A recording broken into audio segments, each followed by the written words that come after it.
That's how I got to prison. Did they charge you as an adult? Yeah, yeah, yeah. I believe that's kind of standard, at least here, definitely here. And my charge is second degree. It's second degree murder, and yeah, they definitely as an adult. And Do you ever think about leading up to that?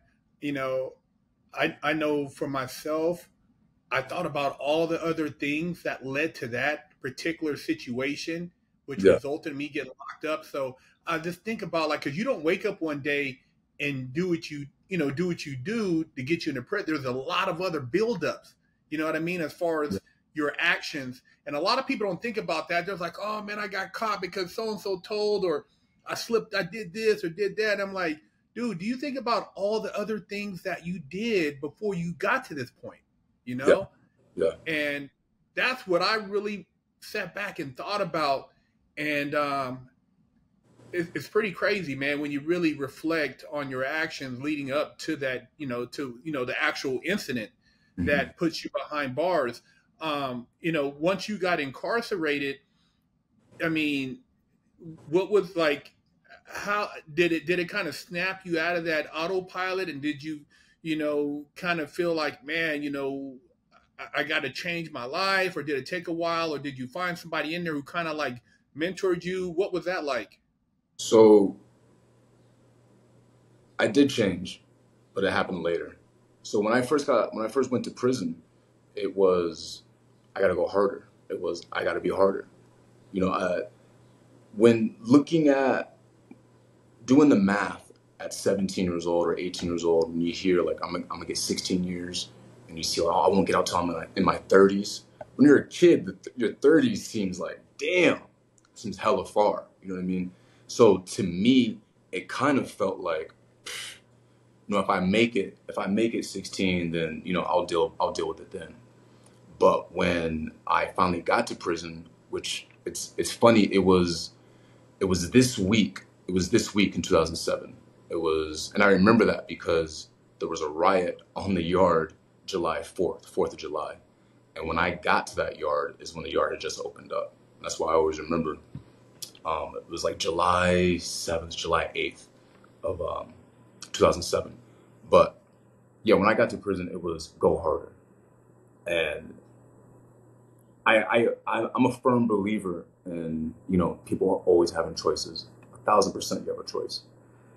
Um, but as an 18-year-old, and in the time that I came in, and the environment I came in, there was no choice but to go harder. There was no such thing. Later on in my career, yeah, later on in my career, I could find time. Like I'm talking about years later in my career, in, in prison, I can find time to just be in my room and like read a book or some shit. But the first 5 or 6 years, no, everything was mandatory. Everything was everything was if a motherfucker looks at you weird and someone else sees, they can handle that. You know what I mean? And that was that's just how we are out here. That's just how we are out here. That's how the niggas I was around. That's how we were. So when I first got locked up, everyone's always talking about, you're gonna have a heart check. You're gonna get a heart check or a chin check, to test you. And I didn't have that just because of like motherfuckers I was around and who I rolled with, And but because I didn't have that, there was other ways of like testing my resolve, and it was just like constant fights. It was there was a day, I mean not a day, there was a week, excuse me. But I promise you, it was 4 days back to back. Every time they popped the door, there was a scrap. I had a fight 4 days back to back, and on the fifth day, there was two fights back to back, and I got maced, and I didn't start any of those.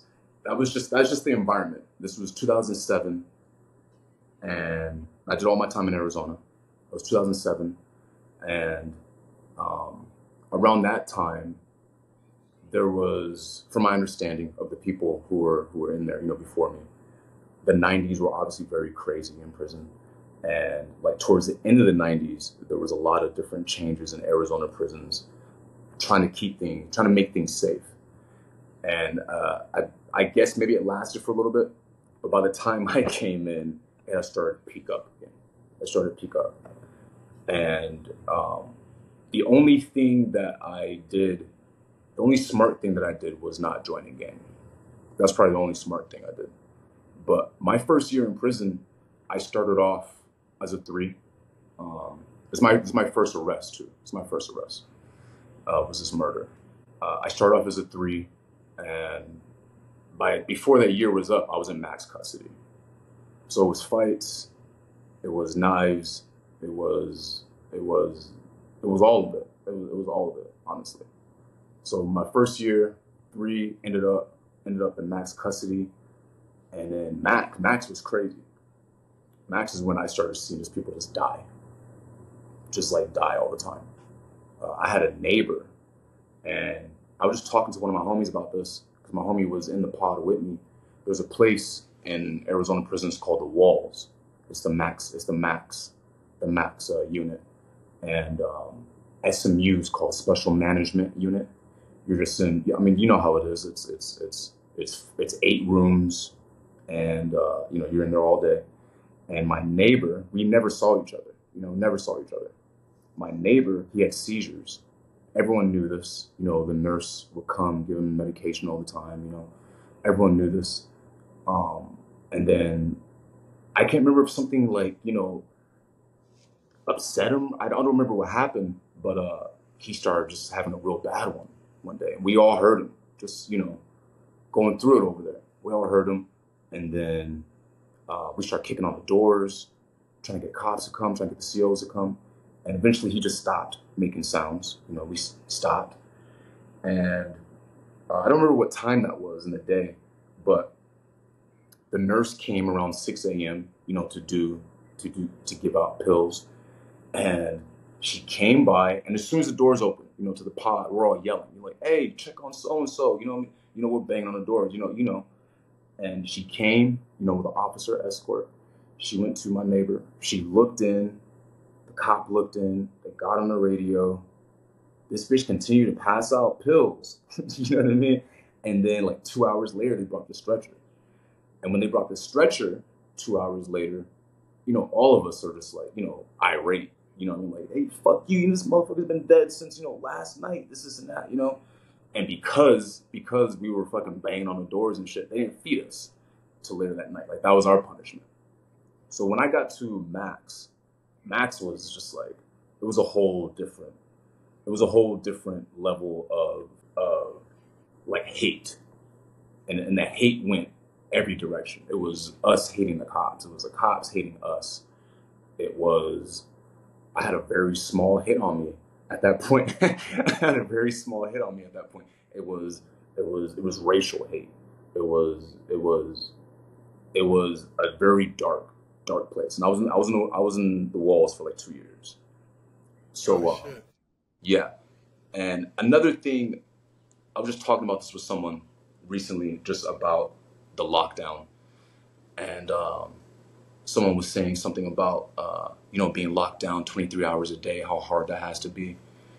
And I just want to say that that's not the truth. You're locked down 23 hours a day on the days that you're allowed to get out. Like, we're not getting out an hour every single day. That was never the case. You get out an hour, every couple of days, and that's what the Walls were like. And that's also the time, because I was young, I was 18. That's also the time when do you know torpedo? Do you guys have that term in Cali prisons? Torpedo? Yeah. Okay. Yeah. All right. So those are the torpedo days. And it's like a rite of passage, kind of, for certain kinds of people. And that was my life for like 2 or 3 years. Well, longer than that. But when I was in the Walls, that was my life for 2 or 3 years. And there were people dropping dead.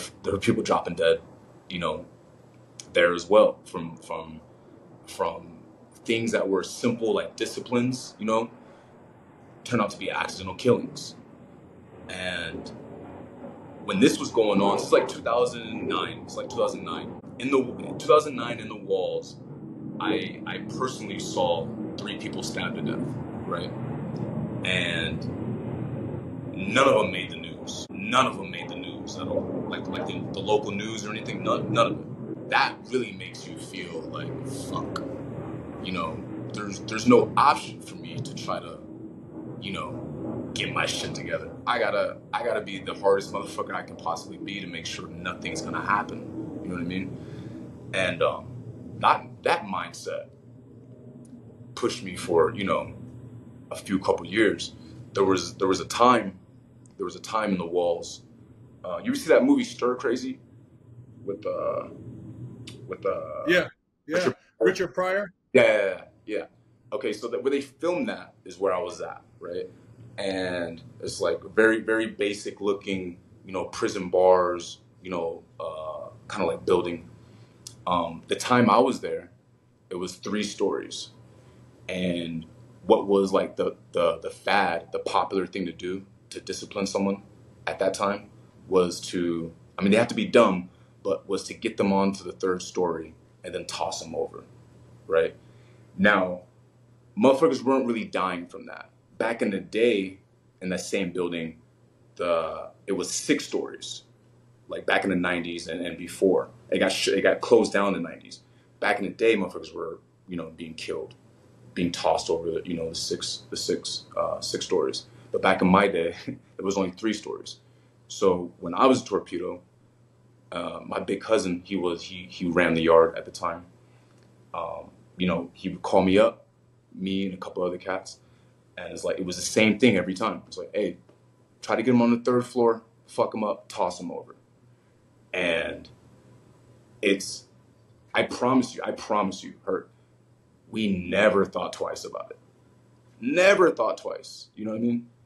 Now, that's the craziest shit in the world. You know what I mean? Like, this motherfucker could have died. You know what I mean? That's the craziest shit in the world to me. But back then, it was like, okay, so we got one, bet, let's go.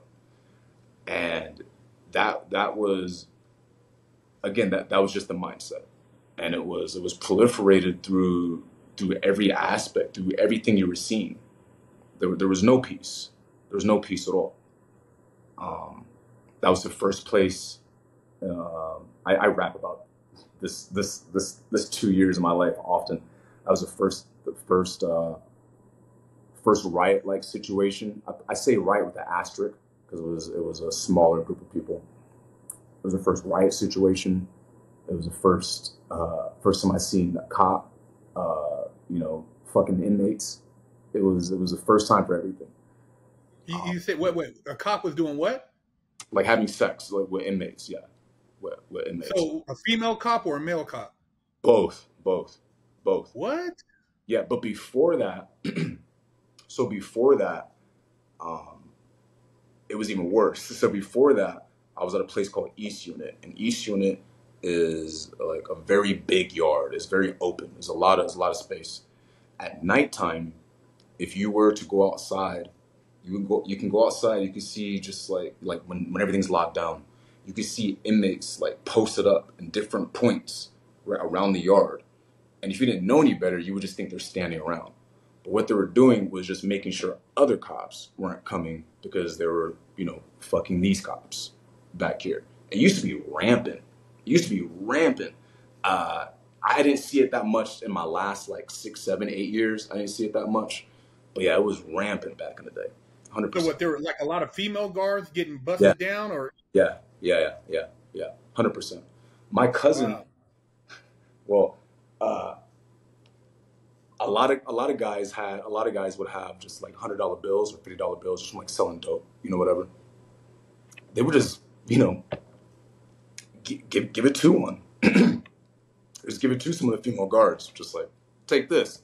Next thing you know, you just see the sheet, you know, above the bars. You know what I mean? Just like, oh, okay, he got one.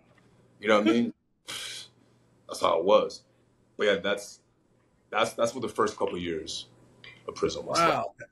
Yeah, That's wild, man. I never I heard stories, but never did I like see any inmates like bust down the females. I seen females being pretty loose, like in the feds, but they had cameras everywhere. Like I seen a female guard kissing on a dude, and I act like I didn't see it. yeah, And then I seen like, you know, a dude would go back like like he's making a call in a counselor's office, but you know Yeah. he's probably down there busting down. You know what I mean? Yeah. And Yeah. so some of these dudes, you know, but in the feds, you mind your business, like you said. You ain't trying to front nobody off. You ain't trying to look like you see something. Right. And then, you know, then you got a lot of crazy dudes in there. They call them the gunners, and you got guys who would just see female guard, they just gun them down. Mm. So Mm-hmm. literally gunning down. You know what I mean? They be beating their meat behind like a wall or something, and that's a charge. You know, that's I forgot if they call it in the Fed, but that's actually a charge. But you know, guys would be doing that shit. They'd want to, you know, go to the kitchen and work around a female, and they literally would have a hole in their pants pocket, and they'd be talking to the broad, gunning her down, right? Yeah. Hey, I can't. We had a term too. I can't remember what it was, but it's not as good as gunner. I forgot. That's better. Yeah, that was, and that's another thing too. That was another thing for younger cats with a lot of time. That it was kind of like a side quest goal was to like get a bitch. You know what I mean? It was kind of like a side quest goal. So that was also on the agenda as well, early in prison.